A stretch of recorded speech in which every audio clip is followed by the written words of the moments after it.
All right, everyone, all the best. We're letting everybody in now.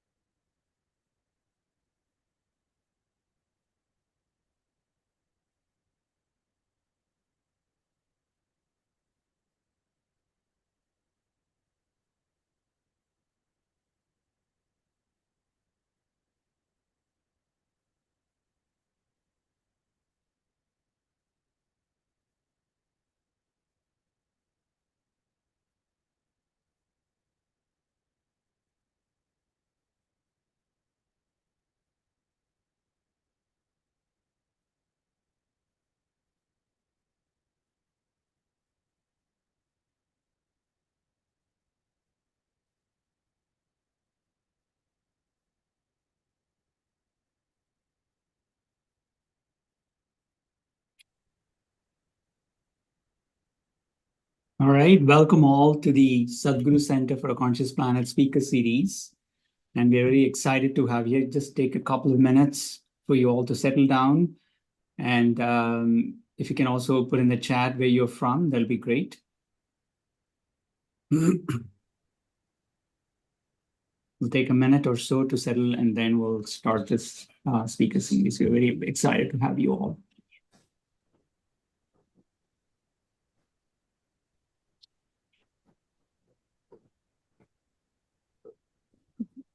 Truly a global representation. It's just phenomenal to have people from all over the world.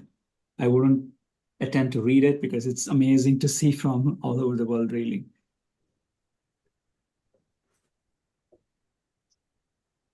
Great. We currently have more than 350 participants in this, and there's also YouTube live streaming that's going on. So really very excited to have you all. Welcome all. And just wanted to say that this Sadhguru Center for a Conscious Planet was started about 5 years ago in November 2020 at Beth Israel Deaconess Medical Center, which is a research, teaching, and a clinical affiliate of Harvard Medical School. So the Sadhguru Center is affiliated to Beth Israel Deaconess Medical Center under the Department of Anesthesiology. Our work is in the intersection of science and spirituality, and we wanted to start a center or a platform, create a platform where the scientists and the spiritual masters could interact freely, because I truly believe that science is incremental and essential, whereas spirituality is exponential and experiential. There's a lot of give and take that could happen if we could, facilitate this kind of interactions. So we do have Sadhguru as a leading spiritual master who's actually, you can see our lab there, and he's right in the middle of it. This was taken when we had this consciousness conference in October 2023 last year. So I would actually welcome you for this particular conversation. I'll just take you off from the screen and we'll go to that. Stop sharing. Okay, so we can see all of us here. The hottest 20 years in history were within the last 22 years. There'll be close to 1 billion people who are called eco-refugees within the next 20 years, and more of them from the global south. There are about 75% of youngsters within the age group of 16 to 25 years worried about ecology. This was a study done by Britt Ray and a group from Stanford, and she calls them as generation dread.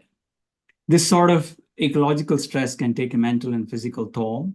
And today we will delve into this topic of ecological anxiety. What is it? How do we define it?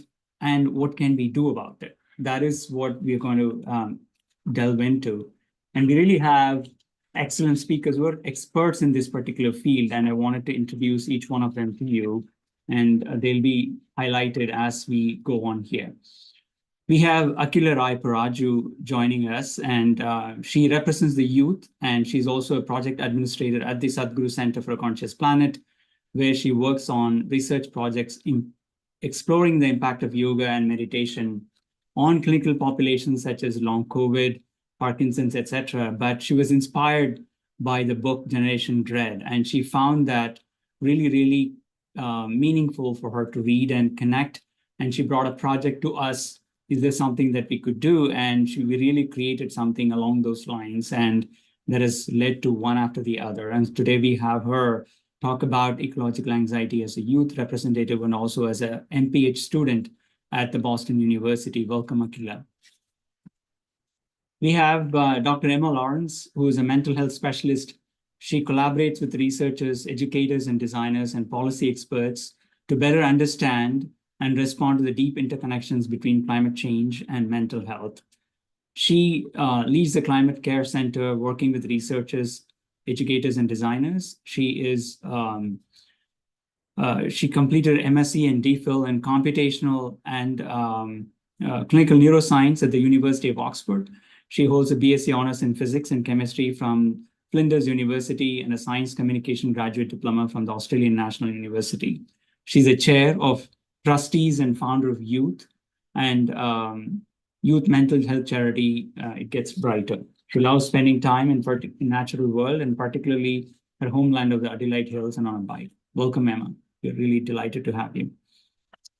We have Benedict Bosel, and he's a former and agriculture economist, best-selling author, and managing owner of the 3000 HA regenerative farm, Gutton Bosel, and founder of the Fink Foundation, Europe's largest private living lab for regenerative agriculture. Together with his team, he researches various methods of regenerative and ecological land use. These methods include holistic pasture management, various composting methods, syntropic agroforestry, and agroforestry tree nursery and forest conversion. In 2023, Bosel published his book, Rebellion der Erde, and How to Save Our Soil, and the documentary series Farm Rebellion aired on Disney Plus, which portrays his life's work on the farm. Bosel advises the German Ministry of Food and Agriculture through various roles. Welcome, Benedict Bosel. We have Zinnia Kumar, an Australian fashion model and ecologist, focuses on science communication on sustainability and mental health. She was honored as one of the 50 most influential global Indians in 2019 and as a social mover and change maker in 2021. We are honored to have you, Zinnia. So, the way we have structured this is we'll define what is ecological anxiety first, and then talk about what can we do about it. And we have, I think, a representation from various fields across the world.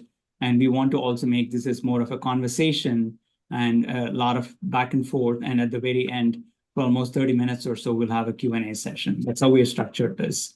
So I just wanted to start with Akila, who is our youth representative and also the BU MPH student who's actually researching on this topic of ecological anxiety. Akila, can you define us, what is it from your point of view, and what inspired you to go full head on into this particular topic? Sure. So in my understanding, eco-anxiety is this extreme worry that comes from the harm on our environment, from human activity and climate change. It's really just environmental doom. And I feel like I personally experienced it growing up. I would often see like these documentaries and, news coming out about kind of the state of the world. And it was very scary. It was very scary because I would often think, well, what's the point of me studying or getting an education or doing anything if there's not even going to be like, a world for me to live in? Or what's the point of bringing children in? And it sends you down like a doom spiral almost, right? And it creates a sense of existential dread. And I would find myself oscillating between these really extreme feelings. It was, really intense existential dread or hopelessness and despair, or it would be this other end. You muted yourself. Yeah.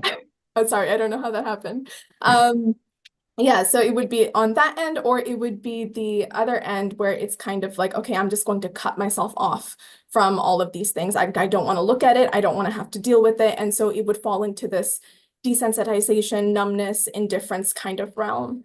I feel like I see this a lot with my peers, with the people around me. There's a lot of anger, I think, and resentment in the younger generations because it kind of feels like you're being passed down this world that's falling apart. And it's like, how is that fair, right? I see that. And on the other end, I also see people that are, again, desensitized to it or often take a very nihilistic approach to life. And it's kind of like, well, what's the point of anything? What's the point of me doing anything at all? Because what difference is one person going to make?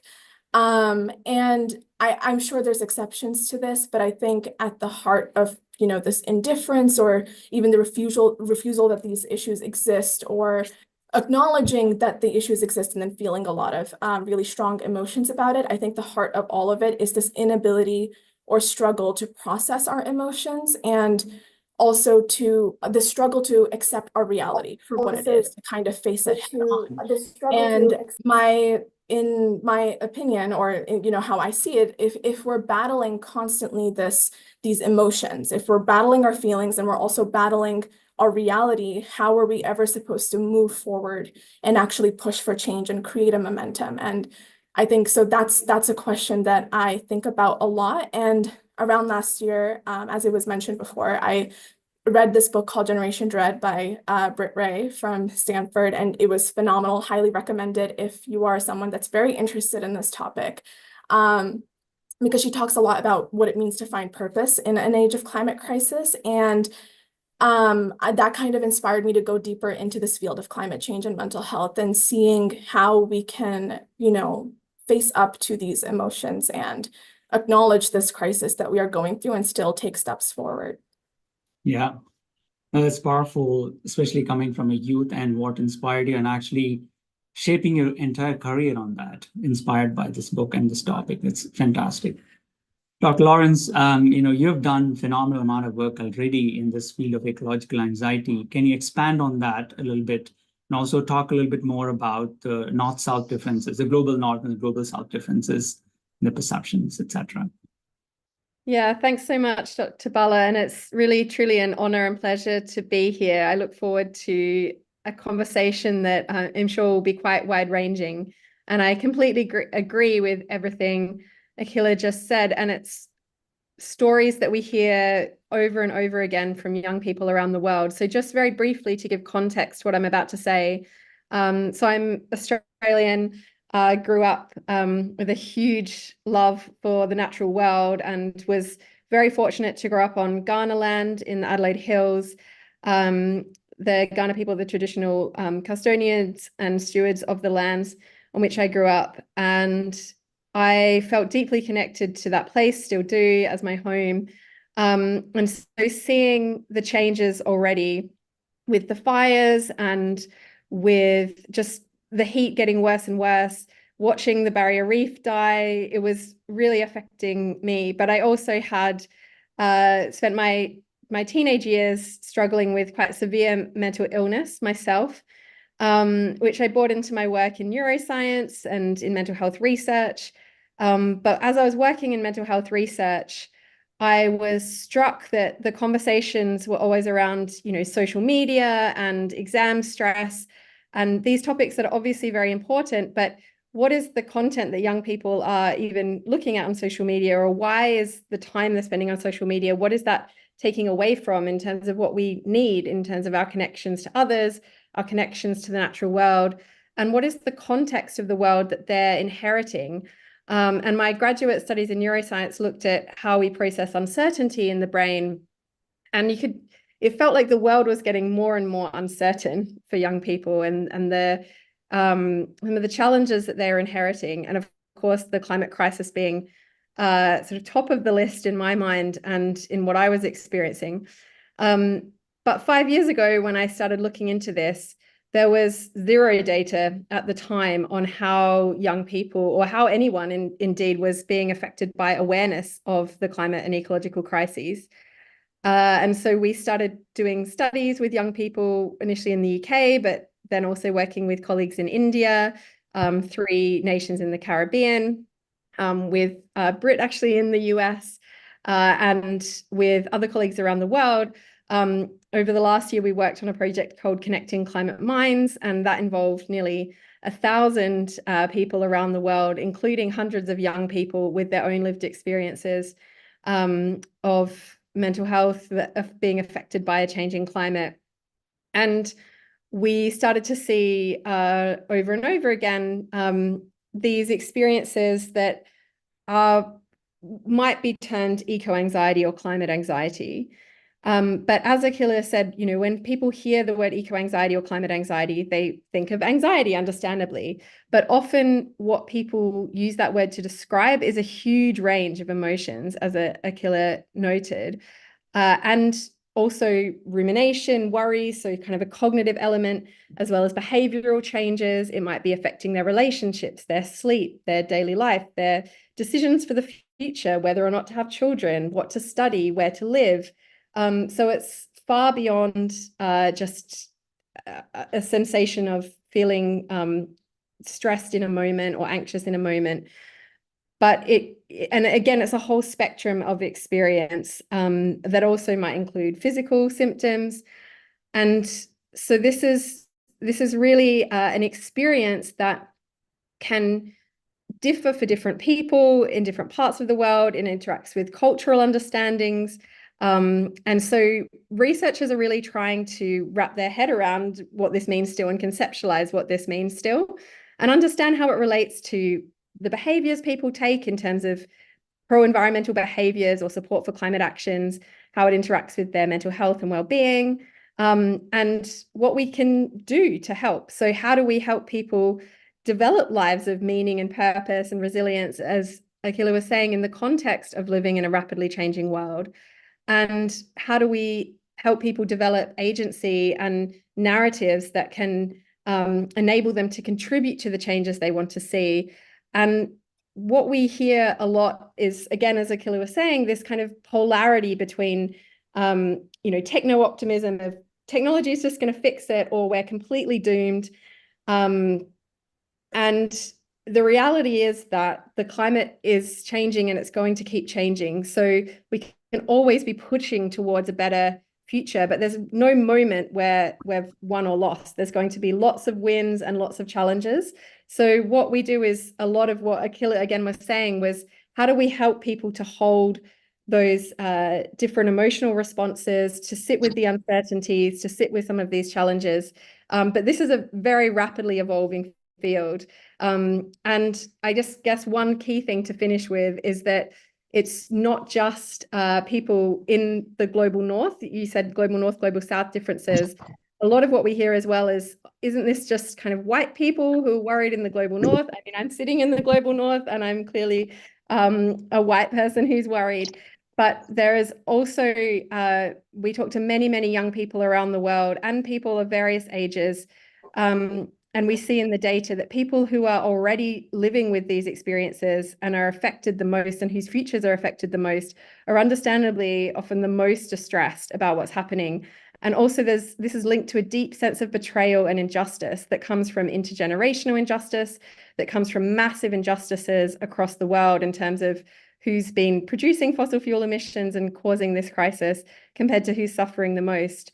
And there's an interaction between being aware of that and what's happening and the experiences now. So it's not just this flood, it's not just this heat wave, but what's to come.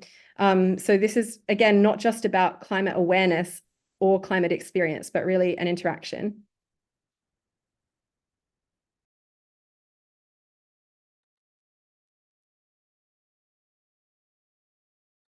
You're on mute, Dr. Bala. Thank you, Emma, for that description of this elaborate description of this ecological anxiety and wide-reaching impacts on, especially on the mental health and decisions that younger people need to make. And Sadhguru often talks about an unborn child, injustice to the unborn child in the generations to come. That's much more powerful. There are the other panelists also have experienced similar anxieties and they've done something about it. Benedict, you have experiences in our conversation. You mentioned this. Can you talk about your initial, association, and you might not have called this as ecological anxiety, but what you thought about and what made you to change towards solutions? Sure, my pleasure. So I had a prior life in the financial industry, and although I grew up on the farm and with animals and with sort of farm life, it took me a while to sort of come back to the farm. And once I did, after 10 years, I found myself in a situation where our farm is basically based in one of the driest areas of Germany. And in addition, we have very, very sandy soil. So doing agriculture and forestry per se is incredibly challenging. And of course, in that time, this was the end of 2016, the challenges that we're talking about today, the role of soil health, the meaning of closed nutrient cycles, of health, of biodiversity, rural development, equality, all these topics weren't yet so strongly linked to the role of land use and the role of agriculture. So I came very much from this idea of, agriculture has to be very much technologized, and it's horizontal monoculture, one harvest per year, and we have to increase productivity by 70% to feed a growing population, etc., etc. And I really only learned through my own experience working with the land that many of those ideas actually come from a different mindset, come from a different philosophy of land use systems. What I understood is that the way that we have designed our agricultural land use systems, for some reasons, they were valuable. Of course, there were droughts, there was famines, there was other reasons. But producing as much as we possibly can for the cheapest possible price has put us into a situation now where the way that we do agriculture, the way we think about land use is actually threatening not only our own existence, but specifically future generations. And what I realized is that all the methods that we were already applying, we were doing biological agriculture back then. This was biological industrial agriculture, were actually quite the opposite of healing the soil, of making the nutrient cycles intact, in building biodiversity. And suddenly I felt more and more caught up in worrying about the future, in thinking of why political frameworks are not adjusted accordingly. I started thinking about the weather and why the weather can't be differently. And I just found myself in this kind of downward spiral of thinking about all the things that I can't change, that I cannot influence.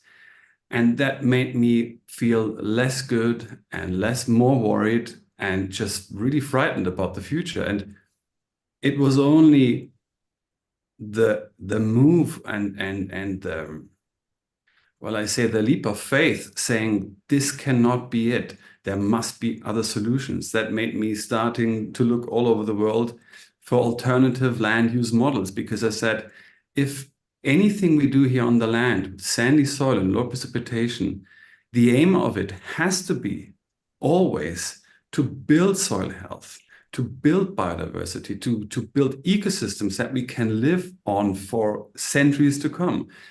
And that was sort of the impulse and the motivation to then finally, luckily, find many of the most amazing pioneers and visionaries all over the world, showing how we can use agroforestry to plant water, proving how integrating livestock, specifically cattle, into the crop rotation can actually build soil and increase nutrient cycling, how we can use all these beautiful methods such as composting and all the different composting methods to actually bring back soil microbiology into the soil.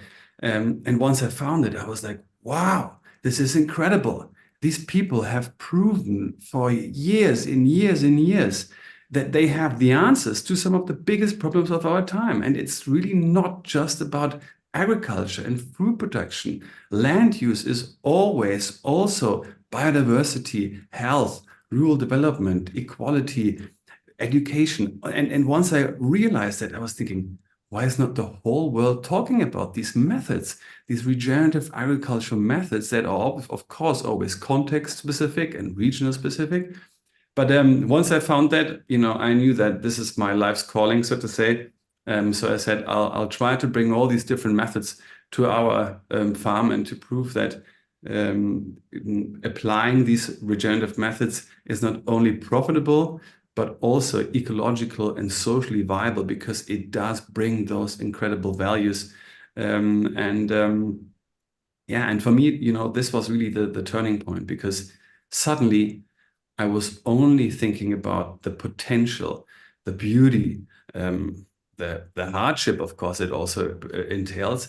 But doing that, I stopped thinking about all the things that I cannot change. And I met a lot of people who were exactly like me, amazed and inspired, and couldn't wait of continuing their journey and finding out if it works and how it works, and finding new people and growing that movement.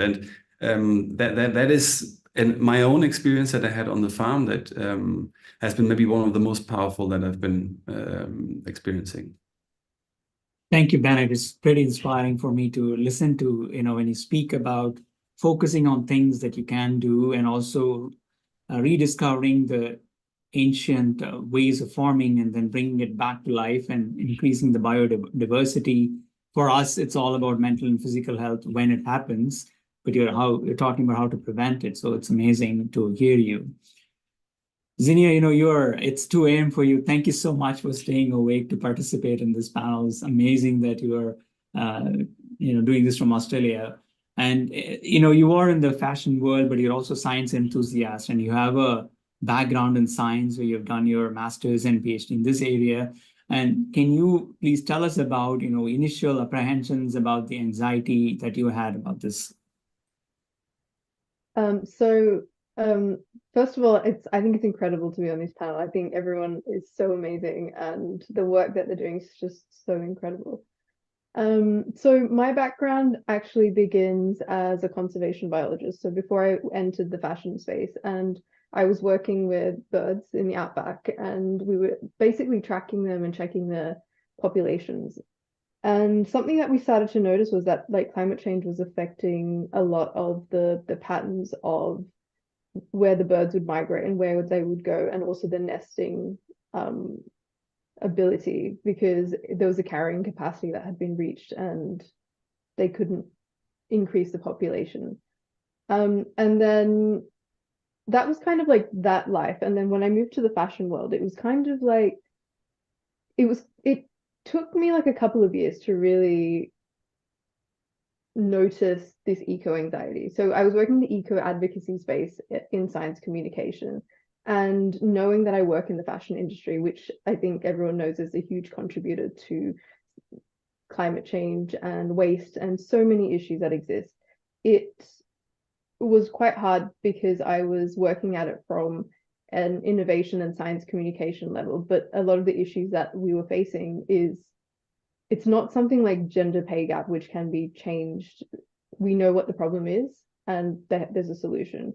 With climate change and sustainability issues, there's so many stakeholders, so many issues, and so many levels that go into it. There's no direct solution. So in my case, it was very much, the more I started to talk about fashion and sustainability and trying to make it more sustainable through an advocacy lens, it kind of made me feel more powerless, because the more I talked about it and the more I wanted to see change and the more fire I put into it, it almost felt like nothing was changing and everything was going as it was going. And that sort of made me feel quite powerless and insignificant, quite apathetic. And for a while, it kind of did make me stop doing the work, because I just felt so overwhelmed. And what I realized was that there's not enough compassion within the space. Quite often it focuses on problems and issues and things that are so large scale that we don't necessarily think about a lot of these problems for what we can do ourselves at home and that kind of thing. So one of the main things I found in the space is that there isn't enough compassion. So people often are told what they're doing wrong or what they're doing not very well, and it's kind of creating this culture of moral grandstanding, which I think is increasing eco-anxiety, particularly when it comes to purchase decisions. For example, some people will say buying wool is better because it's biodegradable, and other people would say buying nylon is better because it's from plastics that are renewable. And they're both right, but kind of from the lens of someone who's working in the space, it ended up being like the language and the messaging was so disjointed. So sometimes you'd be hearing that this party's good or this party's good. And I think that kind of also contributes to a lot of this uncertainty and this feeling of apathy in the space. Yeah. I don't know if I answered the question though. I feel like I went So that's fascinating, right? Initially, we talked about eco-anxiety coming from a youth, that's increasing awareness among people, and what kind of mental impact that it can have seems like far more wider impact than what we would have imagined. It's not just a simple anxiety about future decisions, etc. So Akila, you have been looking at how to develop eco-resilience, and practically most of you have done it, especially Benedict, Zinnia, and Emma. You've already shown ways of how do we act on these and not just sit on it. If all of us can contribute to action, little ways of doing it, then I think we're in a good direction. It's also important to all of us move in one direction so we can actually have major impacts in it. So we wanted to talk about the eco-resilience that you're working on, Akila. Yeah, sure. So this is a concept that has really consumed a lot of my brain space and time, because I think it's super interesting and I think it's very relevant. And I think, all of our panelists today have brought it up at one point or another. And so first of all, we're planning to actually have a seminar about this in September it's with the Harvard Radcliffe Institute, and we're going to be having a number of experts together and brainstorm ideas and kind of develop this concept more. But we want to kind of understand further what eco-resilience is and be able to define it in a way so that we can measure it and we can test it out on different programs and interventions that we can put together to actually increase this among people and communities. But in my head, the way I kind of look at it is it's this ability to handle this uncertainty and process these emotions and a number of different things that, we've talked about so far today, right? So when it comes to the uncertainty aspect, I think it was brought up multiple times. This was the main thing that I struggled with a lot, right? And I think that tends to be the root of anxiety a lot of the times, where it's like you don't know how to handle things that are uncertain.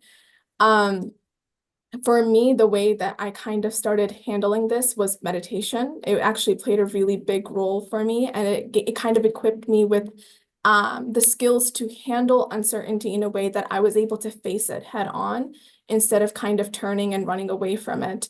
I think that kind of skill is really essential when it comes to being in this sphere, because we really don't know what's going to happen. And regardless of not knowing what's going to happen, with the state of our world, we still need to be able to push for change and be able to advocate for the things and for the future that we want to build, right?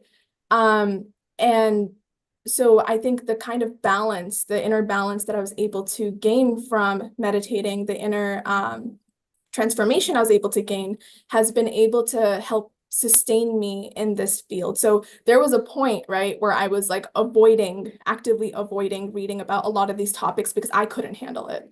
It was just too much for me and I didn't want anything to do with it. And now I find that, yes, those emotions are there, right? But I'm not framing them as good or bad emotions. They're just there, and I'm still going to do what is needed. So I'm still going to learn more about this information, no matter how unsettled it makes me. This was actually a concept talked about by, I think, so she's a climate-aware psychotherapist, Caroline Hickman, another person I came across in Generation Dread, that book. She talks about this concept of growing down, which is building a tolerance for a lot of these negative emotions like anxiety and depression and this fear surrounding these concepts, and how that is just as essential as building positive skills like optimism and creativity and imagination. And I feel like some of the practices that I've been doing have been very effective in helping me build that tolerance in that way. So what I'm hearing from you is meditation is one way to develop the resilience and then move forward about creating solutions and focusing on what is really needed and what needs to be done and what could you do about it. So that's wonderful. Emma, you have done a lot of work in this area, eco-resilience, and also what can people do? That's a common question that comes up. What should I do?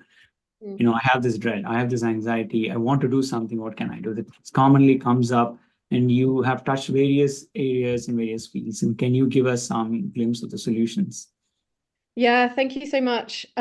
First, just to touch on this point around what do we mean by resilience, and also why does this whole discussion sort of matter in the context of the climate and ecological crises? So we've talked a little bit around what can happen when people become sort of overwhelmed by these emotions and or act to the extent that they're burning out and it's unsustainable. And we see this actually from people, even climate scientists, people who are studying these topics. I think you mentioned at the start, Akila, why should I study this? What can I do?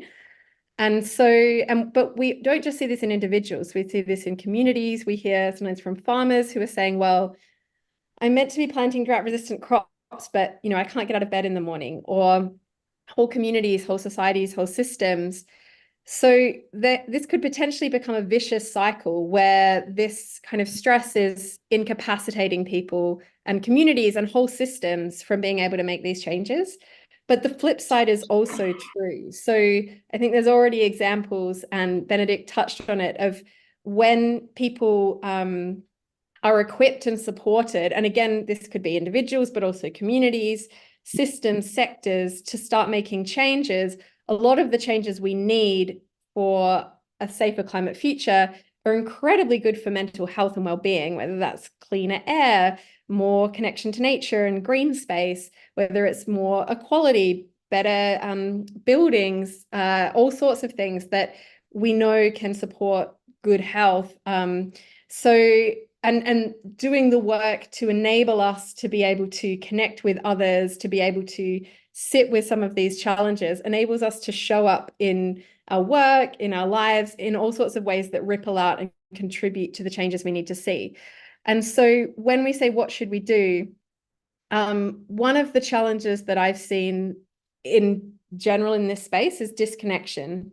And that can be at all sorts of levels. So disconnection from ourselves, from others, but decisions that are being made in silos. So making decisions around the environment over here and around aspects of the economy or human health over here, even though they're so closely interlinked. And also solutions that are existing, as Benedict already pointed out, in communities around the world who've been living with and adapting to the climate crisis already, who have solutions, whether it's regenerative agriculture or practices of care and support within their communities, practices like meditation that help to kill all sorts of things at all sorts of levels. And we need to connect those people, those ideas, those practices, and that can, again, happen at local scales and global scales. So one of the things we find helps people is being able to connect to like-minded others, and we heard this from Benedict, and also to reframe what it means to make change and see hope as not a passive thing that's coming to you and I'm going to wait until the facts look good to be hopeful, but actually see hope as an active process, that I'm creating the future I want to see through my actions and creating hope through my actions. And Benedict, again, very powerfully talked about that vision of the future. And once you start working towards that sort of virtuous cycle. But again, we see the need to equip people to be able to sustain that work. So again, we see people going from sort of being paralyzed to acting so much that they're burning out. So how do we enable people to act in sustainable ways? And the International Panel of Climate Change, the IPCC reports, they define resilience as not only the ability to bounce back from some of the challenges that people are already facing from climate hazards, but also the capacity for transformation. And I think that's very powerful because that's what we need, again, at all levels of society. But that transformation looks like these kind of, it happens in messy ways as well, because systems are all linked and interconnected. We can't necessarily see if we do A, then B, then C. It's all of the change all over the place that connects to everything else. So when you talk to politicians, when you talk to the heads of corporations, they say, oh, well, we need to have enough people who are buying this product, or we need to have enough people demanding this change before I can put this policy in place, or enough companies who are going to make this change before I can act. So it's not individual, it's not system, it's all connected. And once we start to see those connections, we can see how things worsen together, but also get better together. So the more we can be contributing to talking to others, joining with others, and making changes in all sorts of ways in our communities, that has big ripple effects into the rest of the system. Thank you for talking about your work in a nutshell there, but it's years of work that you have done right there. So Benedict, you alluded to what you have done briefly, but can you actually expand on that solution piece a little bit more for people to understand? Sure. I mean, I think I do actually want to go back just a little step, and this might be an unpopular opinion or an unpopular thing to say, and I really do not want to step on anyone's feet. But I've just been sort of casually reading some of the comments, and many of the comments seem to me to be very strong as far as the opinion is concerned. So I've been reading, the biggest problem is oil. We have to become all vegan. GM crops is the worst. This, that. And I think that is something quite interesting to think about, because what that means is I'm getting emotionally intertwined with something that I potentially cannot influence. And I'm trying to convince people. I'm getting frustrated that not everyone sees it like me. I feel powerless. I see things happening that are not in line with what I think reality is and what I think the solution should be. And I think that is something, and I love sort of, the idea of meditation, because that comes down to a certain control of your own thoughts and calming yourself and sort of, I think, connecting yourself to your reality and what you can sort of do in your sort of framework. And the reason why I find this so powerful is, there is not only one solution. There will inevitably be solutions that we might not like as much, but they might be relevant to some parts of the world, and they might be okay for some people that have different value systems. And I think it is really important for us to also kind of starting to let go, to think that only we know what the best way is, and there's a beautiful kids book, actually. It's Momo and the Gray Man, I think is the translation. And it's about a guy that cleans the street. And Momo is a little girl, an orphan, that is with him, and they're hanging out. And so this guy is cleaning the street, and it's a really, really long street. And Momo, the little girl, is asking, do you not get frustrated? Do you not get like upset when you see how long the street is? And he says, well, you don't look up and look at all the length of the street, because every time you do that, you will just realize, oh, it's still so far. It's still so far. I'm not getting anywhere. What you do is you look down to your feet and you take one stroke after another. And at some point, you will realize that you've actually cleaned the whole street. And I think that is something so powerful for all of us to think of as well. Like none of us can solve all the problems by ourselves. If we focus on the things that we can do ourselves, and that's where we put our energy and our love and our blood, sweat, and tears into, then we're doing everything we can. And we can hope and trust others to do the same. And if we let go of, the anger, the frustration, the upset, I think we automatically come to a better place. Yeah.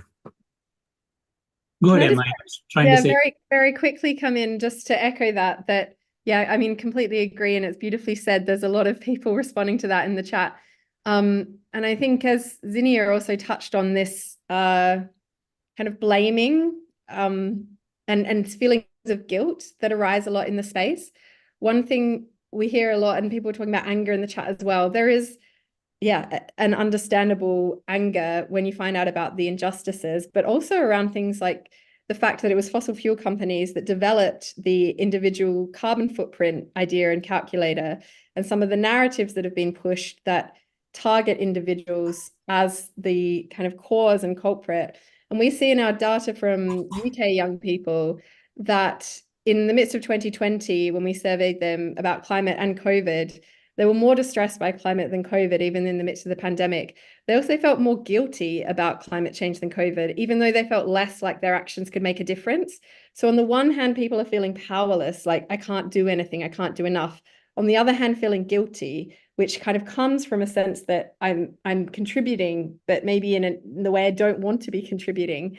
And so it's, we're holding a lot of conflicting things. That also comes back to the narratives that we hold, which is what Benedict's talking about, of what stories are we telling, and where is the power within both these narratives, but also in the wider world.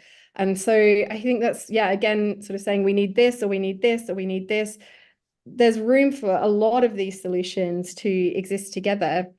But also it is worth just, very explicitly noting that, and because people are talking about in the chat as well, that it is fossil fuel companies who have been not acting in line with the science, and also actively trying to muddy the waters and push certain narratives. And so there is a lot of power in being able to hold despair and hope together, and really examine the narratives that we hear and that we hold in this space, and also how we can, as Zinnia said, be compassionate to ourselves, but also each other in the space, to work together. Thank you, Emma. So I will come back to you. I do have some, to both Benedict and you, a particular question about one step at a time. Zinnia, you have done solution-based approaches, and can you expand on what you have done a little bit more about the impact of what you have done, please? Yeah, sure. So I ran a research project last year looking at kind of people who worked within the fashion industry and kind of some of the sustainable, I guess, practitioners and sustainable activists that existed in the space. And I think one of the really interesting things I found, which kind of echoes what both Benedict and Emma were saying, was historically there's been these two kind of ways of approaching advocacy, but also the work in the space. There's been kind of like the fire element of activism, where it's like heat driven, so very powerful, independent, opinionated, straight to the point, but also very rigid. And then there's been this method which is light based, where it's like a focus on compassion, acceptance, and recognizing that people have different starting points. Like, for example, within the fashion space, which is the area I was researching, one of the main issues which was arising for anxiety as an issue between particularly Gen Z and millennials was being able to access sustainable clothing items. And historically in the space, people would get shamed if they can't purchase X item or Y item, because the society would be like, you need to buy this $100 t-shirt to be sustainable because the supply chain is perfect. But what ended up happening was a lot of people from lower socioeconomic backgrounds started to feel shamed out of being able to practice their own versions of sustainability. Like, for example, in a lot of South Asian households, one piece of cloth, like a t-shirt, will have 5 different lives. It will start off as a t-shirt for one person, and then it will get handed down maybe 2 or 3 generations, and then when it's no longer being able to be used, that will turn into a rag, and from the rag it will be turned into something else. And basically what I realized from the research that I was running was that everyone in the space was literally feeling eco-anxiety. There wasn't a single person that didn't feel this sense of eco-anxiety, but there was this real sense of people feeling like, are they saying something wrong? Are they stepping on someone's toes? Is this the right way to do something? So overall, what we found was that the space really needed this sense of acceptance for each other's opinions, even if we kind of varied, because there are 5 different solutions to the same issue. It's not like one way you have to do that. And just generally compassion, especially because a lot of people come from different backgrounds and different socioeconomic backgrounds and cultural backgrounds. So that was one of the main findings. And also, I think one of the main things which I think was really interesting, which I'd love to add in, was a lot of these sustainable practitioners needed help with burnout. It was almost like before they could fill their own cup, it was being poured out. So, and what you guys were saying about support, that was kind of one of the really, really important things in the space, because most sustainability practitioners at the executive levels usually burn out after 1 year. So before they can even create any change within their companies, they're like out of it. So yeah, it's kind of like it was more of a perspective of change and shifting that to something that is more inclusive and compassionate. Thank you, Xenia. So I want to come back to what Benedict, you said about one step at a time. And, there's a lot of chat that is going on about who gives the directions, right? So if let's say that one step at a time, yes, it's very important to be focused and do that one step at a time and not get overwhelmed by the long path you need to travel. But also you need to have some kind of directions to, at the stage we are in right now, is to what is the place that we need to focus on the most so we can get the best impact in a shorter time period. So somebody has to also have that overall picture, the 30,000-foot view, where many of us who don't know which direction we need to go can get some guidance about, right? So you need a good mix of both. So do you have any comments about that, Benedict and Emma? Benedict, you want to go first because you talked about that? Sure, I'd love to. I mean, I guess, the thing is, none of us really know what the future, the challenge of the future is the unpredictability with regards to ecosystems and the natural world. I think the key is diversity. Diversity in soils, diversity in living organisms in and above the soil. It's the same within societies and cultures. Diversity is the key.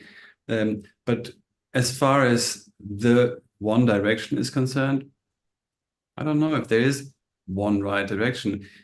And I don't necessarily think that we have to figure that out in that way.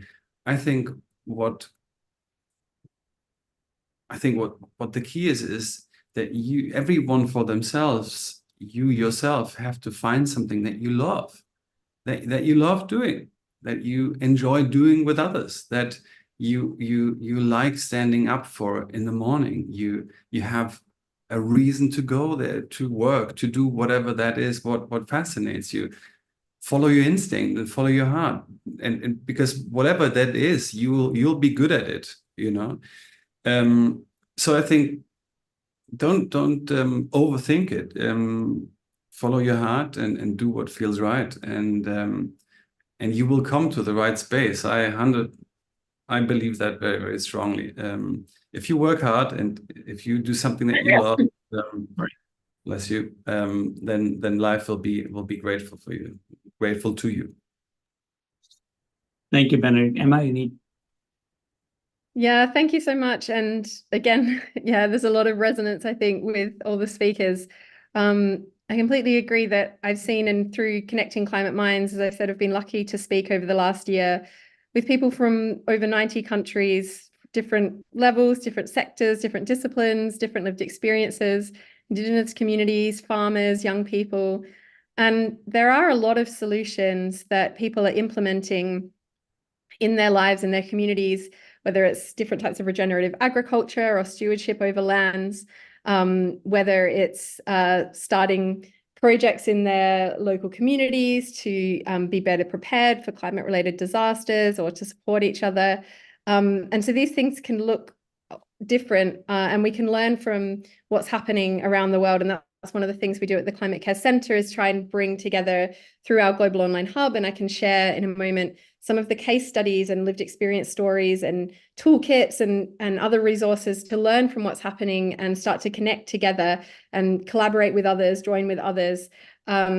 that's one thing. But at another level, there is a global roadmap. And so the International Panel of Climate Change have again put together, like, this is what we need to do. This is what is happening with the climate now. This is what's going to happen into the future from, there's always a bit of uncertainty, but based on all of the data, all of the evidence, all of the models, this is what is unfolding if we continue to emit, if this happens. But also, this is what we can do about it. And here is how we transition our energy systems. Here is how we transition our agricultural systems. This is the plan and the path that we need to follow. So there are those roadmaps that exist at a global level. And part of the challenge is, of course, the power dynamics around that energy transition. So we have the technologies. It's really amazing, actually, that we live in a time where this is happening, but we also have the solutions. This is a crisis. But we have amazing other technologies now. Once upon a time, we only had fossil fuels to have the energy that we all need, that the world needs. But now we have all of these other tools and solutions, and they're getting cheaper and cheaper at a really fast rate. And so it's that transition, that energy transition, that is one of the big pieces. But there are sometimes blockers in terms of entrenched power dynamics with fossil fuel companies, for instance. But also, we need to make sure it's a just transition. So there are economies around the world who are growing, who are low and middle income countries, who haven't benefited from the growth that global north and richer countries have had when it comes to developing using fossil fuels. And now those countries are both suffering from the consequences and also trying to develop and protect their populations.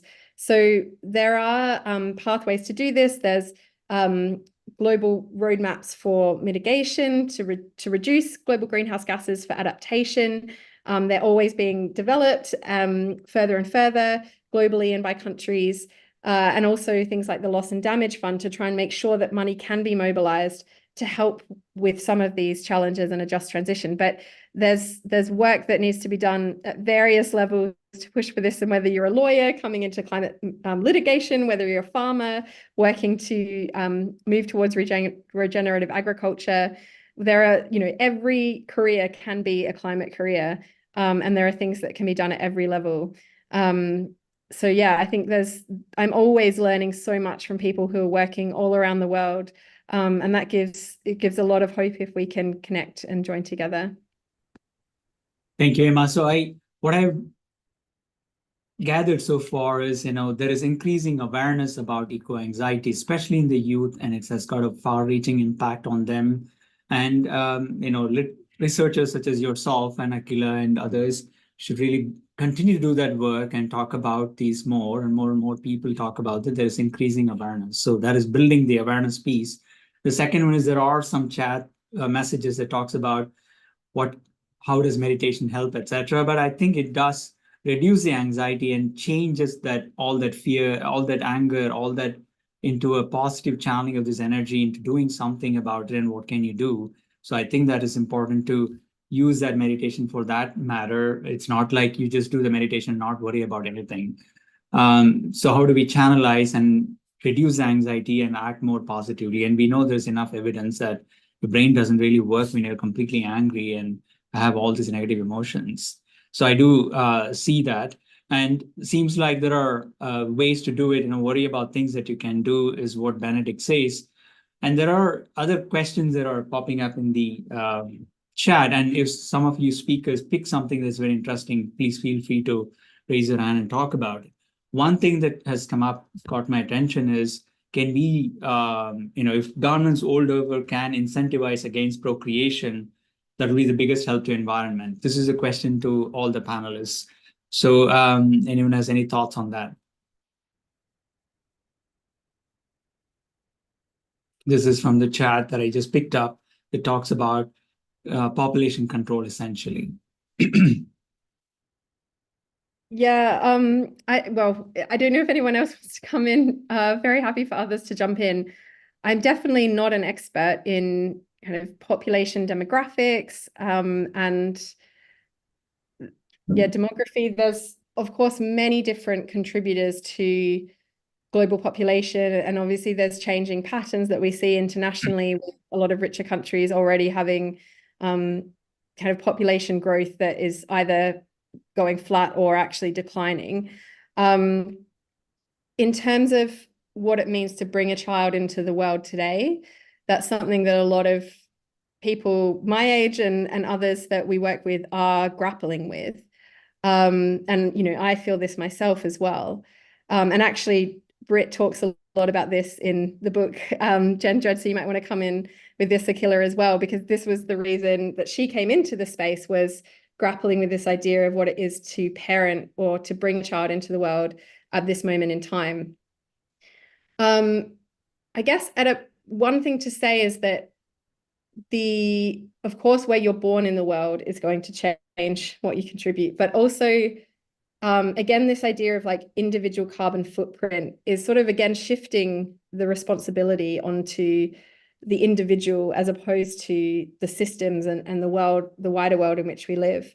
And at the moment, already people born today are emitting less per person than they did in history. And if we could transition our energy systems, it's not necessary for children to have a negative impact. It's not, we're not locked into that. There are alternatives.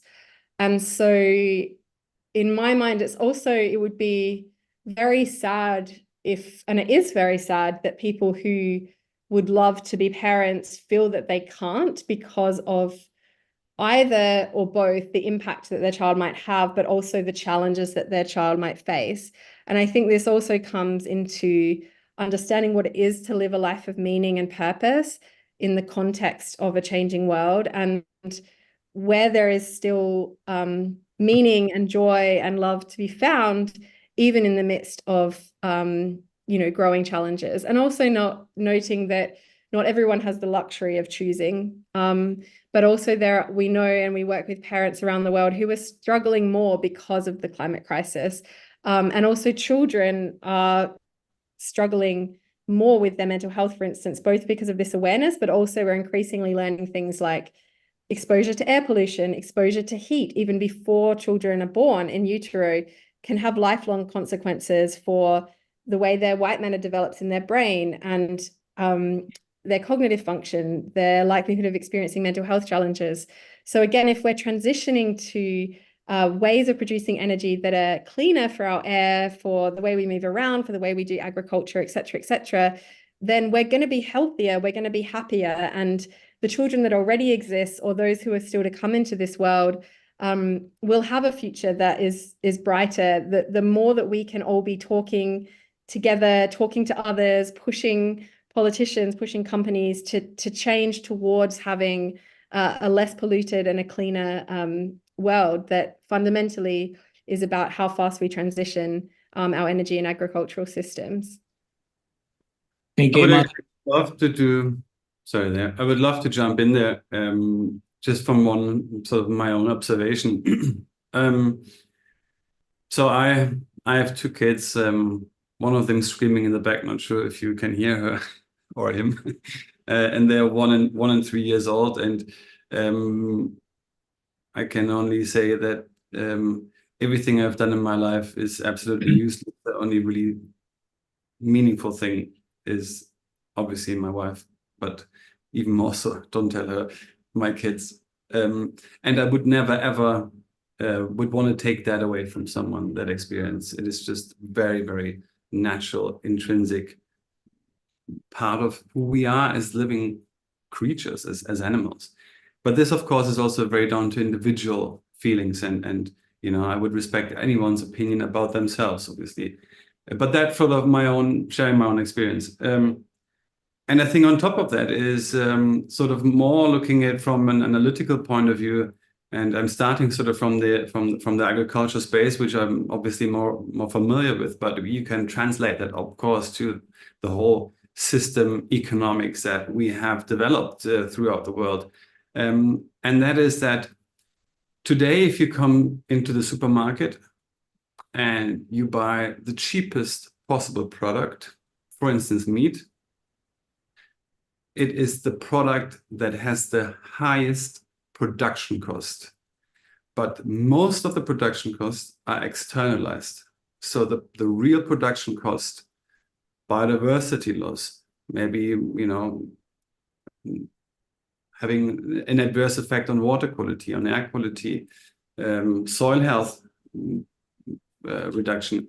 These costs are pushed onto society, onto the ecosystem, and they're not part of the price of the product in the supermarket. And that is an architecture that we have designed within our economic system, within, in that specific case, our agricultural and food land use system. So that is something that we can overcome as society, with political framework, with changing the educations, changing the science, and changing how capital markets interact within these frames, to actually make sure that going forward, the idea of a capitalistic market regime, or whatever you want to call it, actually starts to include the true costs of production, to start to value the true values of production. That being said, I think it is a potential that we can change our economic systems to a place where if a company grows, we want it to grow, because it growing means it is increasing its positive impact on biodiversity, on soil health, on social issues. And if that is our mind frame, is that something that we actually want to achieve and where we want to go to, and I believe we can, then that is the most powerful route to go, because it not only is a beautiful narrative, because there is quite some economic upside to that, but it's also enjoyable because it connects people, it connects real values. And in that sense, that would be my focus. And I think it's something that we can do. I mean, we have everything. We have the capital, we have the knowledge, we have the science, we've got the technology, so we could do it. Yeah, so. Oh, I just wanted to jump in there real quick. So something I think hearing both you and Benedict and Emma talk that comes to mind is we talk about all these changes that are very much possible. And I think that for some people, and I know this was me at times, it immediately already feels too large scale. It already feels like, well, that has nothing to do with me. How am I supposed to contribute to changes in these like education system and this land use and all these things? It already feels so out of scope.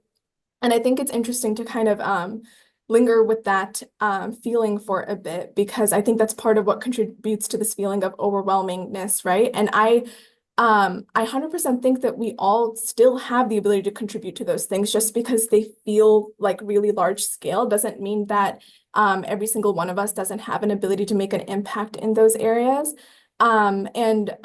This includes you too, Zinnia. I feel like you definitely have experience in kind of trying to create change in these spaces.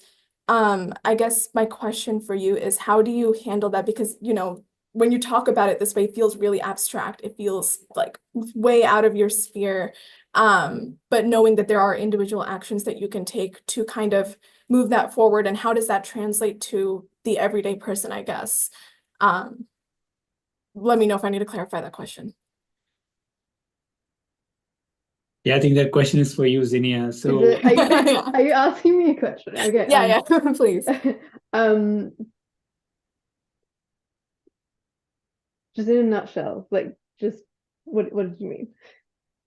So how do you translate action in the sphere at an individual level in terms of what you can do? We know what kind of thing needs to take place at a grand scheme, right, in order to make things like this possible. Like Emma was talking about how if we shift to cleaner systems, we wouldn't have to be concerned about having more children or the impact that they make on the world. And Benedict was talking about focusing on how we can better our land use, better our economic systems and things like that. But all of these are really big, abstract ideas. Does this translate, to the work that you've been doing and how it has been in your sphere of work?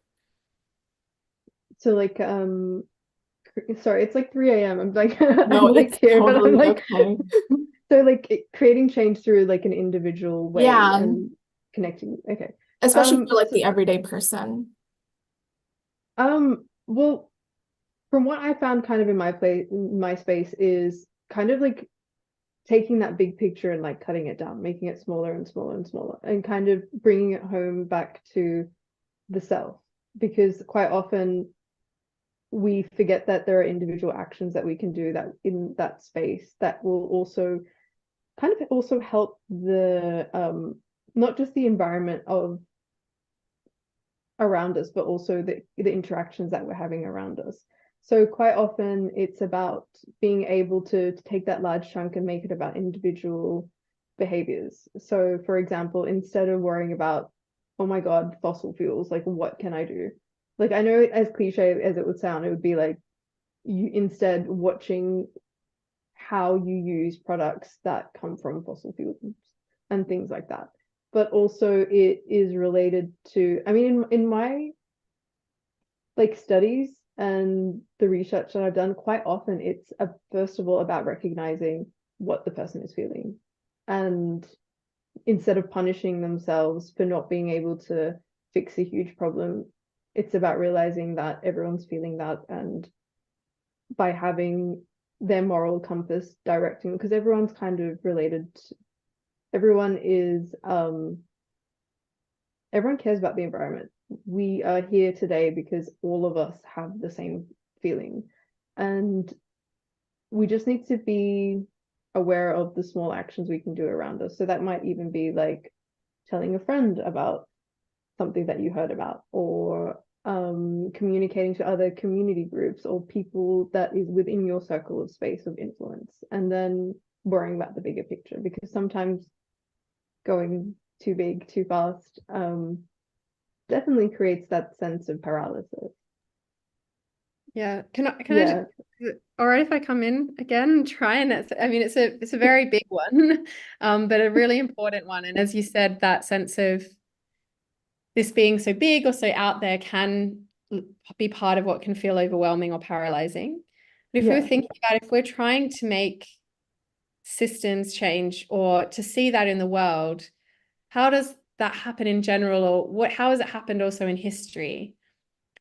And culture is kind of changing in complex ways all the time. The way that we live is changing all the time.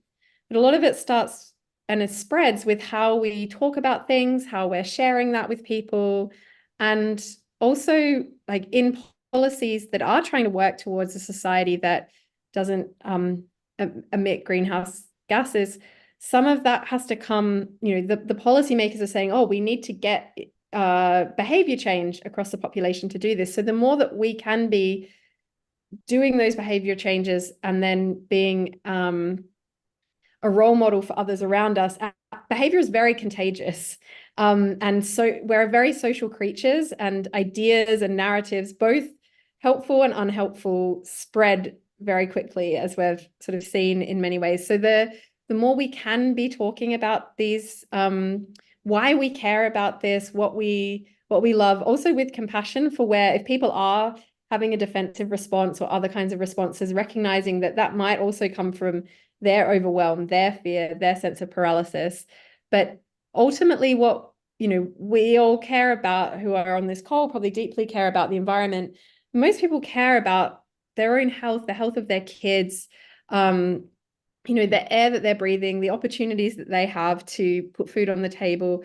And we know that the climate and ecological crisis and the way that unfolds, or the actions that we take, are all ultimately going to affect these outcomes in different ways. So I think that, and a lot of people are scared to have those conversations because they also feel alone in maybe what they're going through, and other people don't care. But I put this in the chat that the research shows that when you survey people and say, how much do you care and how much do you think other people care? How much would you support this policy and how much do you think other people would support this policy? There's a massive gap. So the vast majority of people deeply care, but they think that they're in the minority. And the majority of people worldwide would pay out of their own salary towards climate action. So people want this. People care about a healthier, sustainable future for them and their families and their communities. So I think that bigger change can really often happen with us talking about this, and then that changes what is acceptable. So something like tobacco companies used to sponsor a whole range of things. It used to be normal to smoke. I could have been on the call now smoking, and it would be kind of weird if I did this right now. And so when it comes to things like changing our energy systems, that could look like divesting where your money is. So is your money in a bank that pays money to fossil fuel? I've moved all of my money out of the banks, and I told them I'm moving my money out of your bank because you're giving money to fossil fuel companies who are not doing the things that they said they were going to do, not doing things in line with the science and future of humanity. So it can look like things like that. That's one example, but not having that license to operate and our own individual actions can contribute to those social and cultural shifts. Yeah, so what I'm hearing is from the chats again, the underlying theme is, okay, now we are aware, and like Akila said, it's just overwhelming, and Benedict says that you don't have to really have someone saying what is the big thing that we all have to do together, but you all have to do what is passionate to you, so it makes you happy, and do that. And you're all, again, you also gave that everyone can change their profession to have a little bit of climate element to it. So it seems like there are a lot of underlying ideas. There's one provocative message in the chat which says that climate is nature and there's nothing you can do about it. So why worry? So what will be your response to that kind of a comment?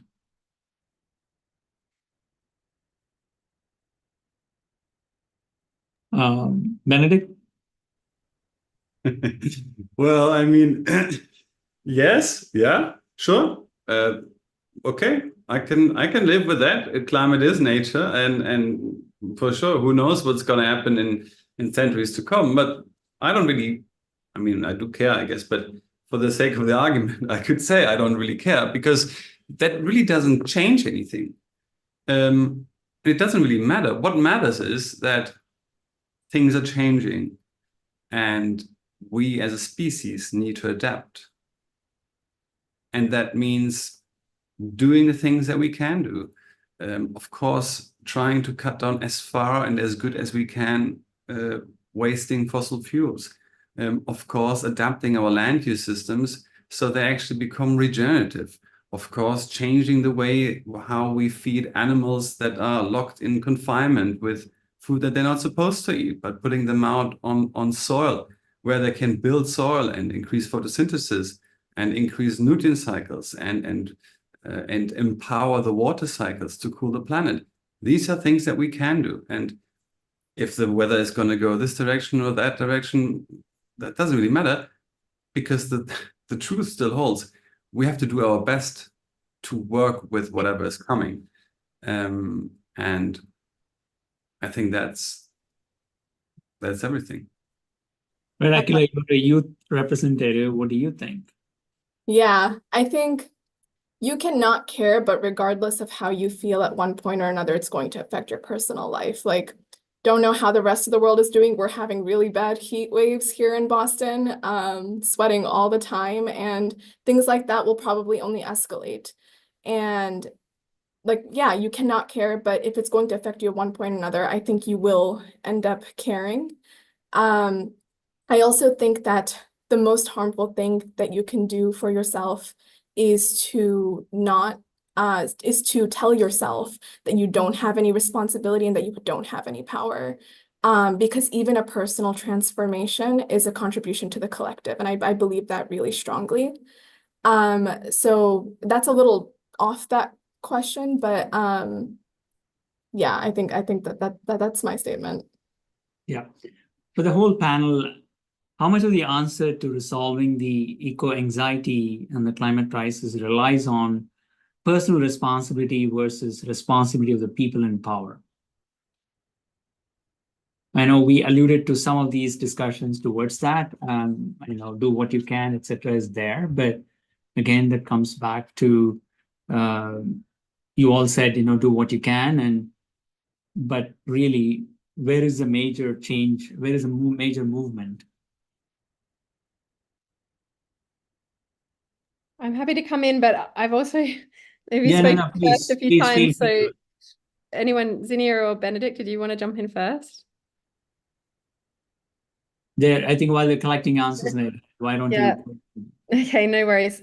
So in terms of eco-anxiety, definitely a component of what people are feeling isn't just, or a significant contributor, isn't just that they're experiencing those direct effects of those heat waves or awareness of what's to come or reading these articles, seeing the changes. It's knowing that there's insufficient action. So for a lot of people, if leaders were acting in line with the science, if they were implementing those roadmaps to create a safer climate future, the eco-anxiety would be a lot less. So in terms of asking, the solution to eco-anxiety, definitely there's an part of it is around an element of betrayal from leaders and across generations and across countries and from people in positions of power.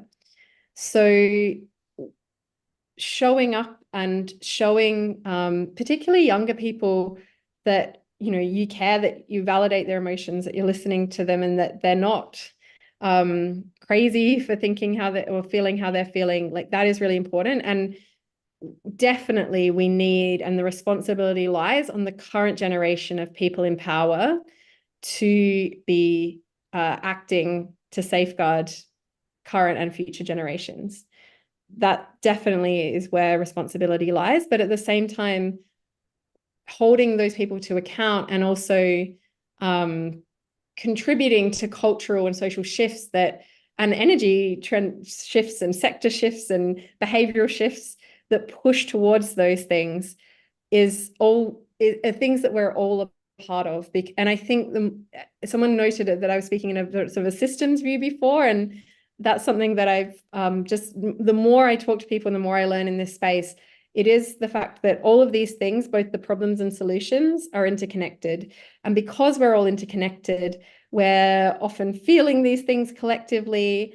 And a lot of the answers are collective. And that means that, and Bill McKibben, I think, said the biggest thing you can do, the biggest individual action you can do is not be an individual. It's to join with others. It's to share with others. It's to see yourself as part of something bigger. And people are writing in the chat, we're a part of nature. We're part of this interconnected web.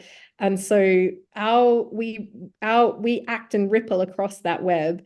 So definitely, I'm not taking any responsibility away from the people in positions of power right now, but they can also, their actions and the decisions of companies, whether they have social license to operate, what we think of as a collective and where we push, can be part of contributing to that. And people talk about social tipping points and needing those to come before climate tipping points. So the more we can talk about this, the more we can do things, the more we can create that future we want to see, the more we are literally bringing that into existence. And so there is always a better and a worse path forward. And so we can always be part of either pushing towards that future we want to see or not.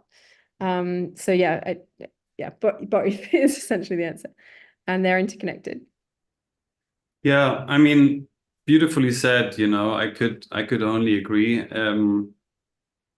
Unfortunately, I also would argue that the people in positions where they can shape some of what is going on are certainly the ones who carry a lot of responsibility.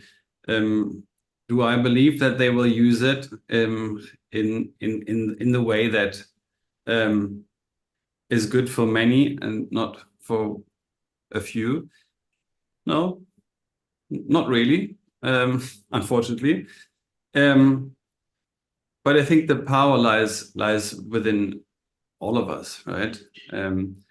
And it is really believing that, as you said, the individual can shape everything. And there's this saying that I love so many times, which is we overestimate what we can achieve in 1 year, but we underestimate what we can achieve in 10 years. And I think that is really something that is in a sense so powerful, because not sure how it is with you, but I don't wake up every day and I'm super optimistic and positive. I mean, most of the time I am, of course, because I love what I do with all the hardship that brings. But what gives me incredible power and strength is many people that look at me and think, I'm doing all right. I seem to be positive. So sometimes I can just pretend to think I'm positive, and I see other people believing, and I see the strength that it gives them. And I think we shouldn't underestimate the power that we ourselves carry within each other by doing the right thing, having fun doing it, enjoying what we're doing, sharing it, because that will empower others, that will inspire others, and that will give strength to people who might in that very moment not have it yet. Yeah, so this is great. Thank you so much, actually. We have spoken for almost 85 minutes, and it seems like we can go on and on. And unfortunately, all good things have to come to an end. I just wanted to summarize, and you all panelists also could chime in and correct it. It seems like eco-anxiety is a real thing, especially in youngsters, and it will have a very wider impact on their mental and physical health. So it is something that they need to really take care of, because it's going to impact on everything they do, whether climate related or not. So that is one important thing that if many people speak about it, that increases the awareness, and there will be some urge to do something about that. That's one. Second is the eco-resilience. It seems like there are many ways to become eco-resilient, practically doing something about like what Benedict has done, or use mindfulness or meditation, etc., as one of the ways to center yourself and see what are the things that you need to focus on and do the actions further. It's not something to relieve the anxiety and not do anything about it, but do something about it. Third is climate change is real, and we are seeing it. I mentioned in my earlier description that in the last 20 years, in the last 22 years, the 20 hottest seasons were there. And so it seems like it is happening. You all agreed that, yes, climate is nature, but which side are you on is important. And doing things that is most meaningful to you, most passionate you are passionate about, can be something very rewarding to you. So that's something that we all need to do in our own spheres of life, whichever your fashion or agriculture or in the academics, of whichever way you are. Seems like these are all important things. One common thing that is overwhelming people is there are so many things that are available as solutions. How do I, move on from this? Yes, I know now. How do I take the next step? So perhaps, all of you can throw at least one good resource, not a lot, one good resource for people to look up. Emma, can you actually type in the chat about what you think as the resources that you have built? Same thing for Benedict and Zinnia and Akila. If you can type in there about one resource that people can look into for solution sphere, and they can probably look into it and see what works for them in their lives and adapt it and do it, which will be much more rewarding for them than to worry and just continuously worry about. Is there something else that you guys want to pitch in here and say is the big takeaway messages? I know we spoke a lot. If Emma, is this one message that you want to give, one or two messages you want to give it to the audience today?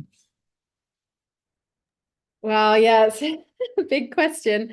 I mean, just to thank you for being here and not to underestimate what it does to be here and to connect and talk about these things and take that out into your communities and into your conversations, and to be able to hold hope and despair together. We don't know, the future is unfolding, and there's going to be things to grieve about and to get angry about, and also things to celebrate and to love and to be joyful about and hopeful for. And yeah, I think we can also all be contributing to that future that we want to see, and to be recognizing that it's not, I sort of put in the chat as well, and I think particularly with there's elections happening around the world at the moment, and they can be very polarized, and the narratives can be really driven by entrenched power dynamics who will say that this is about the left agenda or saving the environment versus saving jobs, or things like this, that are completely false dichotomies that climate action can be better for the economy, for mental health, for physical health. You know, we're currently spending 7 trillion a year to pay fossil fuel companies to pollute the air that our children are breathing. So there are narratives that we can start shifting, and we can all be part of those conversations and that change. Next Tuesday, we're launching the Global Research and Action Agenda for Climate Change and Mental Health. Please check out the Connecting Climate Minds Global Online Hub. You can join with people around the world in our Collaborate area, see case studies, lived experience videos, toolkits, stories, research and action agendas. There's loads of content. There's loads of opportunities to connect and learn. So I'll share that, or I have shared that in the chat. Thank you so much. I know people have, all the panelists have already put their resources in there. So I wanted to share another important event that is happening in August. So let me just go there. Soil being alive is most important, as strength of the soil determines the strength of every other life. If you want life to be strong on this planet, including yourself, the most important thing is the soil should be rich. When we talk about richness of the soil, we are talking about the highest level of microbial activity and the complex transaction that happens among millions of species of microbes and the plant life and the animal life, including ours. In this is the strength of life. In this is the resilience of who we are. In this is our ability to live on this planet without being affected by various life forms which could be detrimental to us. Soil health is human health.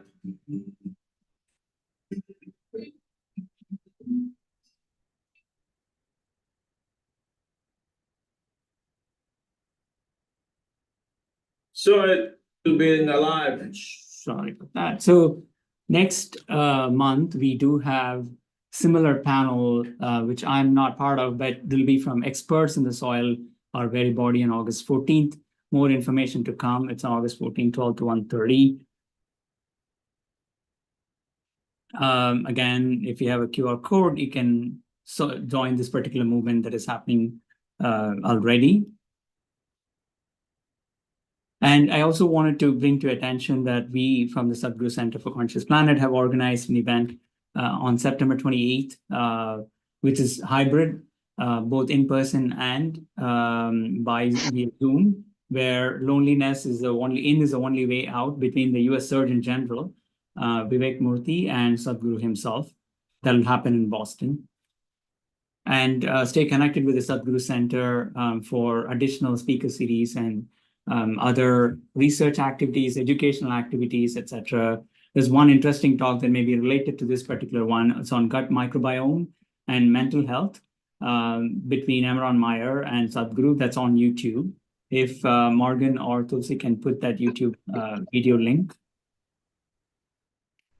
So thanks again for joining us today for this conversation. I think I learned a lot from this moderation especially about the presence of eco-anxiety in youngsters and the wider impact it can have, and how do we cultivate resilience, and what can we do. I think numerous amounts of information has been put in this chat.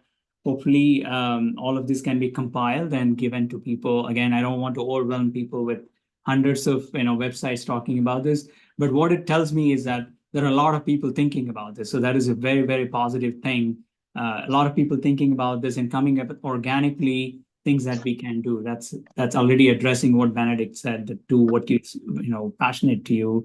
And it's really meaningful conversation today. And really, I look forward to seeing you all in the next month conversation about the soil movement. And thank you again for all the panelists and all of you taking time out in the middle of the day if you're in the US, and middle of the night if you're in Australia, and your evening time in Europe. Thank you so much, and have a wonderful evening and a wonderful week. Thank you. Thanks so much, everyone. Thank you, Emma, Akila, Benedict, and Zinnia. Really, I really appreciate it. Yeah, your thank you so much. It was such an enlightening participation. conversation. So really enjoyed it. Thank you. It was so nice to hear all of your different perspectives and everyone that tuned in as well. I hope we can find some common ground and see each other in person sometime. Yeah, That that would would be be good. amazing. Yeah, that'd be awesome. Maybe we visit your farm, Benedict. Yes, it's open. Open Well, invitation for I was sure. just telling my group today that make sure Benedict is not coming with his, hands in the soiled hands to the Zoom That'd be meeting. appropriate. Save the soil. Yeah, he's already there in their workings. It's amazing. Yeah, where is send the details on email of where your farm is and we'll all just come. Oh, hello. Oh, hello. Is a farmer to be? Yes, well, we'll see what she says. Right now, she loves pink mostly. But yeah, no, it's the farm is in our east of Berlin, so very good, reachable, and it would be an absolute pleasure to meet you all, invite you all, and of course that goes out to all of your teams, of course, because I know all of us have a huge and great team behind us. Absolutely. I'm meeting some of your team, but